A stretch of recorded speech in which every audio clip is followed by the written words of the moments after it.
WNY Central. This is Today in Central New York. And Carol and I are standing up because we have tall plants today, as you can see. Quite a variety you've brought in, Carol. We do, Laura. And if somebody wants to see their garden from the distance, or they want some drama in a pot, these are all great. Okay, these are all potted plants? Well, they're all annuals. Okay. So you can plant them in a garden, but you also can use them in a nice display in a container. Okay, let's start with the white ones up front because a lot of people may not recognize them. And even if you have a no smoking zone, you can have these. These are tobacco plants, right? Nicotiana. Okay. And that one is quite famous. It's only the lonely. Okay. And it's fragrant. Yeah, it really, the studio smells really nice as a result. And old favorites here, dahlias. They come in all shapes, sizes, and colors, don't they? They do. There's so many different, the great big dinner plate ones. Yeah. You know, they're nice for cutting. Okay. We should say these are tall. Do these need staking also? Well, it depends on how soon you get them planted. Okay. You know, because if they root when they're young, they probably don't. But if you're going to plant them now, a stake would not hurt. Yeah, because the dry soil, it's hard for them to get their roots down in, too. Right. These things are something that's kind of interesting, red and green. Can you see these?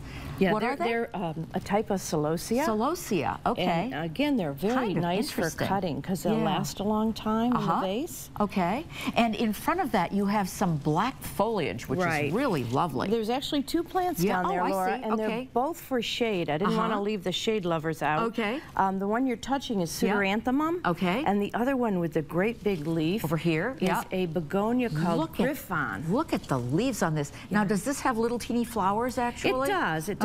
But you know, all of these plants are actually great underplanted. Okay. You know, I've done only the lonely with a black sweet potato vine. Ooh, and it's striking. Yeah, I guess so.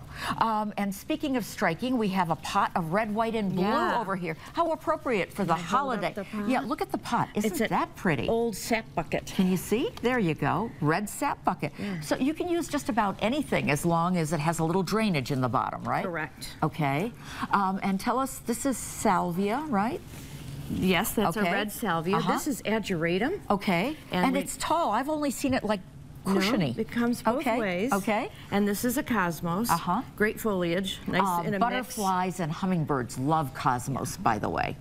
Okay, and let's finish out with this big purple thing over here. This is giant sage, and actually this is my smallest one. Oh my gosh. I have some taller than you. Okay. And they'll bloom a lot. I had to cut them back because the heat makes the blooms spend quicker, so you've got to be deadheading quite a bit. And let's talk about deadheading. Do you have to do that for any of these? You have to do that for any annual, Laura. Otherwise, they'll go to seed, and that's the message, to die. So you must deadhead your annuals. Okay, so a little bit of clipping, a little bit of watering, and look at what you get for it.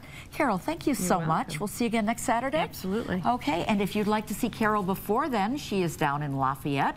Great place to visit. There is the website as well as a phone number. We'll be right back.